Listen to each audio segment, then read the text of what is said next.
everyone and welcome back to Big OGGIE World. So today we are going to be doing a recipe for the kids.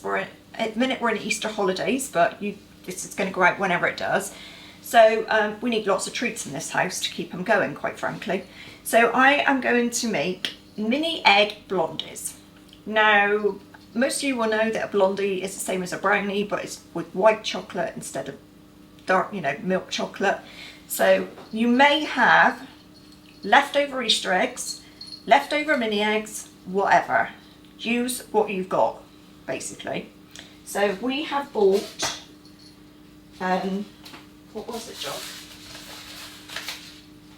It's a Sainsbury's Taste the Difference white chocolate. You can probably get away with using cooking chocolate, but the taste is not going to be You can get away with using Milky Bar. Yeah, Milky Bar is absolutely fine. Yeah, and we've actually got buttons today. We've actually got some Cadbury's buttons because there's a funny little amount that we just didn't quite have enough of. So it's a very simple recipe, quite easy to put together.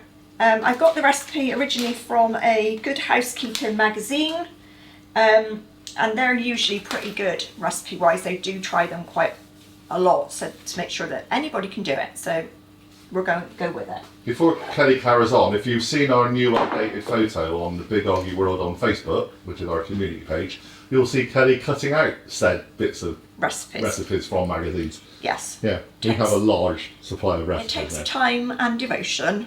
It does. It's not all in the kitchen or washing up, but there we go. So the first problem I had is I didn't have the right size tin, because you need a 20.5 centimetre square tin. Random.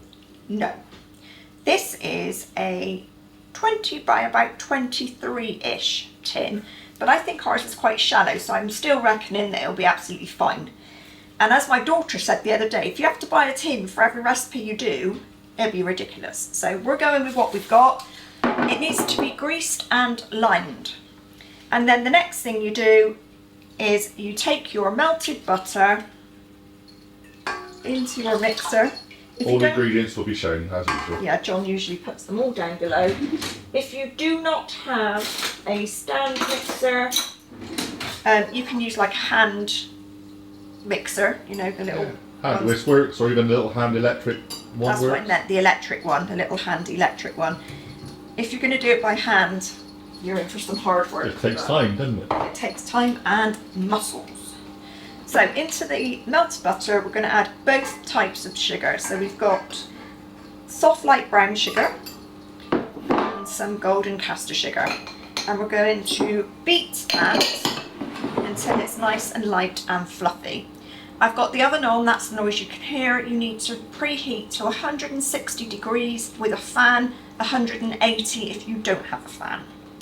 So, to use the noise, we're going to mix. So before you carry on, as one of my old absolute heroes, Bob Ross, the artist, said, you're going to beat the devil out of it, aren't you? Yes, I am.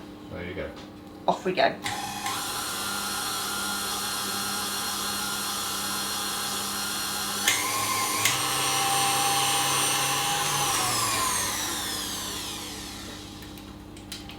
Okay, so our mix is now light and fluffy. You will see a complete contrast to how you started, so there's no question about that. And into that mixture, we are going to add 2 teaspoons of vanilla extract.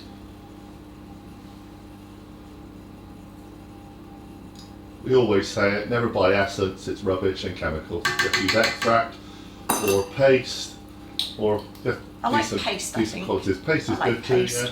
But you can't always get it.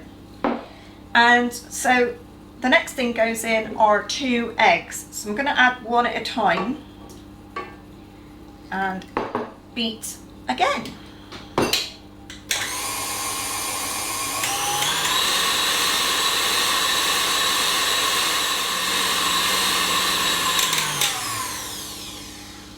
That's perfect. It's actually looking meringue-like. Well, yeah, brownies are kind of meringue-like, aren't they? That's why they always got that kind of chewy consistency. I grimace every time you do that to me. I'm very sorry. Thank you for sorting my audio out. But that's what cooking is about. I have my uses, even if it's for heavy lifting and opening jars and stuff. So, next step, we need to add a pinch of fine salt. And then with a large metal spoon, not wooden, you need to fold in your flour. I suppose the point now is to keep the air in. Absolutely. So folding, not heavily mixing anymore. I don't know if you've heard on camera earlier, because we were doing other things as well. It is kind of meringue-like. The brownies do have that kind of chewy consistency, don't they? Reminds me of the middle of a meringue. I actually prefer blondies than I do brownies. You're not a heavy, strong chocolate flavour person, are you? No, I can take or leave brownies. In fact, I generally leave them, but I think even if it came to like the last cake on earth was a brownie, I'd live without cake. I don't dislike it, I just don't want it. You're not a great lover of chocolate. When we do chocolate mousses and things on the channel, you always say don't do all dark chocolate, put milk in as well, because you really don't do strong flavours. Really, No, yeah. I think actually I'm more of a savoury type person than a sweet person, I think. But we've got kids. So I folded in the flour, do it gently and mix it until you can't see any lumps of flour, obviously, but don't overmix, because if you overmix these things, you knock the air back out and then they become tough and you don't want that. And the last thing we're going to do is to add our white chocolate. There's 150 grams of white chocolate there that we have cut roughly into little chunks. I say we. What, you then? Yeah, I've got my other uses. I chop things as well. So I'm not just a pretty face, you know. in goes the white chocolate. Get all your bits in as well, because that's what's going to make it taste lush. I told you I'm Johnny to your Fanny. Yes, dear. Yeah. Now fold the white chocolate through as well. Try and sort of mix it through quite evenly, because you don't want a load of chocolate one end and the next end don't get any.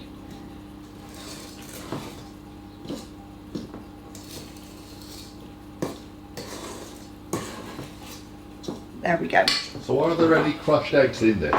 Or do you just put them as decoration? No, the mini eggs are for the decoration, which goes on the top. Okay. So the next thing is to get your mixture into your tin. My thought process of that was, well, if you can't get mini eggs, it doesn't really matter. You still get a really nice white chocolate brownie. Well, if you look at the picture, it actually looks as if there is icing on the top of these brownies, blondies rather even. But it isn't icing, it is white chocolate that is coloured. So we've got 3 different colours. We've got pink, we've got purple and green, and we're going to melt the rest of our white chocolate down once our brownies are cool and drizzle it over the top. So that will be the decoration, and then you just chop up some mini eggs, and the mini eggs go on the top as well. And obviously the mini eggs will be stuck down with the chocolate that you are drizzling over the top. I did know that green colouring I bought for the St Patrick's Day beer would come in useful at some point. Now these may well end up quite thin, but we'll see. We'll have to go with what we got.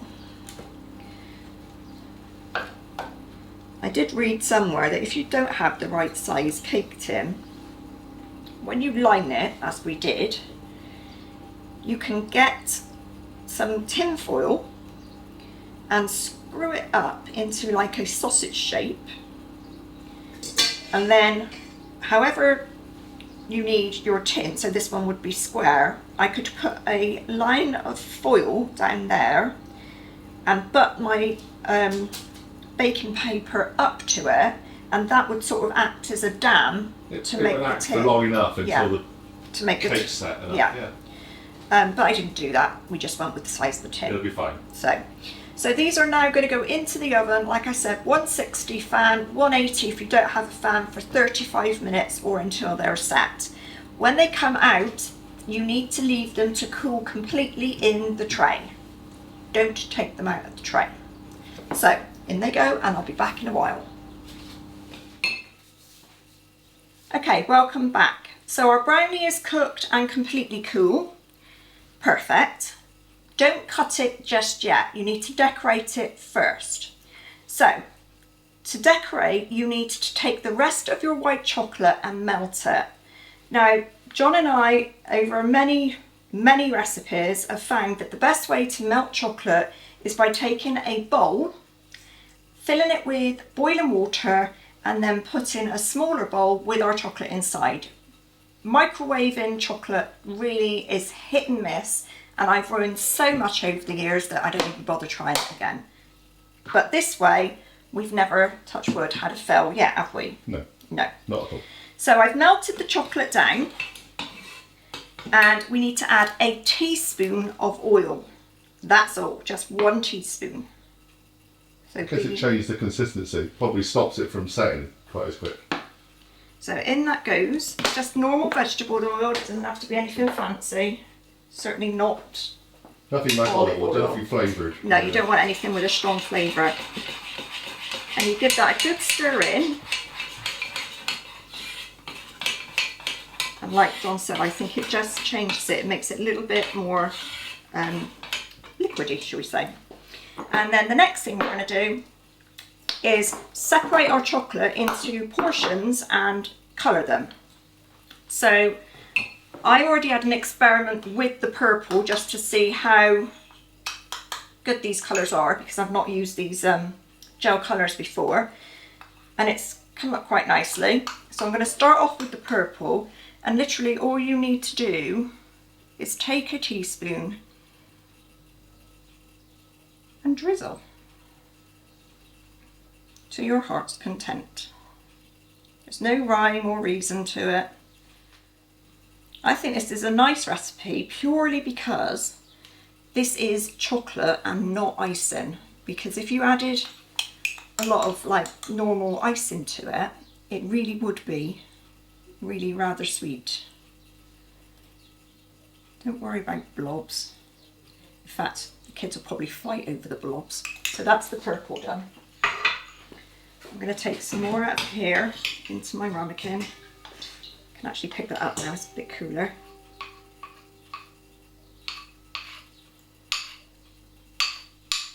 Put that one back in to keep it runny. And we're going to add pink into this one. I think the purple may have been a little bit thicker because we've been chatting, so it's gone a bit cool. As I said, don't panic about that, it's all fine. It is what it is. It is what you want to make it. Absolutely. You're creating a colouring work of art, love. These gel colours are quite good. I'm not 100% happy with the purple. It's quite a dark purple, I think. Whereas the one in the picture is quite a pale lilac-y colour. But this pink has come out quite pretty. So again, drizzle.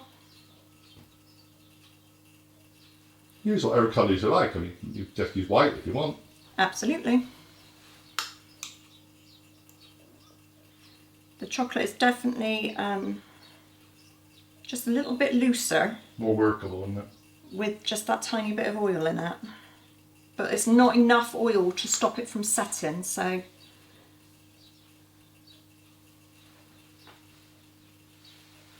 it's quite fun actually. How you doing? Yeah. Well, that's the whole point. It's supposed to be fun. Cooking's supposed to be fun. Yeah, I think once you get sort of, you know, once you're grown up and you start cooking and you start reading books and you take see it all the too seriously, and times. you think, oh, it's supposed to look like this or whatever, and it doesn't always. So that could be like Hulk I think green. that's not too much, but yeah, go on. Can you hold this for me a second, John? You want me to hold the spoon? There you go. Just in case.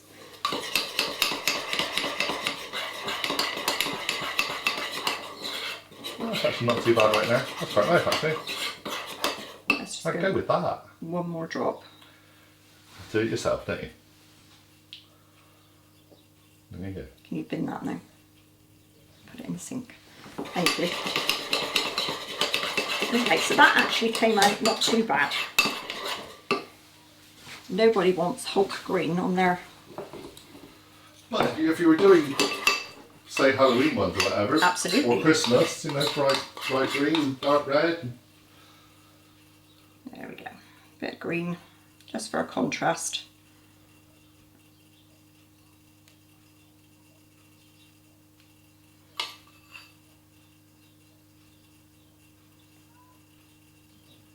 Right, and then your chopped eggs, you need about 80 grams, which is like a small packet of chopped mini eggs. And interestingly enough, if I'm assuming you're using Cadbury's mini eggs, they are the similar kind of colours, which I guess is why you're using those colours on the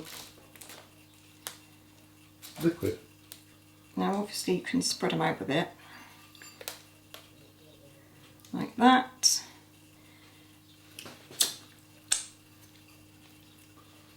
There we go. So I'll just clean this mess up and we'll be back to cut them.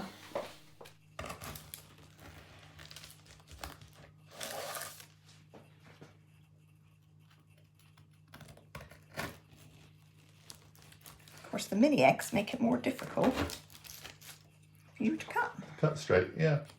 But it's homely food. Well, it's family food.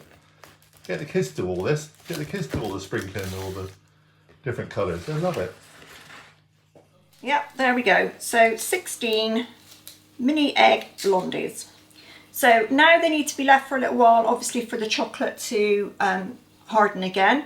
You can put them in the fridge for a few minutes if you'd like, or you can just leave them on the side depending on how warm or how cold. I was going to rather than try one. You can't do that, can you? No. Try that little bit. Thanks. Very nice. Yeah. Very good. Chewy. Lovely. Yeah, as I said, our tin was slightly too big. So it's slightly. So they're probably a little bit shallower than yours would be. They're nice. But nonetheless, you have to go with what you go with. Simple as that. You don't go out and buy a new tin just because yours is slightly too big. I know I just had the edge, but got that really nice crispness that just kind of goes chewy in your mouth, which is what happens with a brownie as well as a blondie. Yeah. So I'm going finish to off, Donna. Yeah, I'm going to put these on a plate and then I'm going to put them in the fridge. If you haven't subscribed, please do. If you already have, thank you very much. I really appreciate it. Give us a thumbs up. If you like this recipe, let us know how you get on if you make it. And if you've got time, go over to Facebook. Come see us on our Facebook page, Big OGGIE World, where everybody shares their recipes and there's lots of talk and stuff going on over there. So thank you for joining us. Hope you had a lovely Easter and we will see you all again very soon. Bye for now.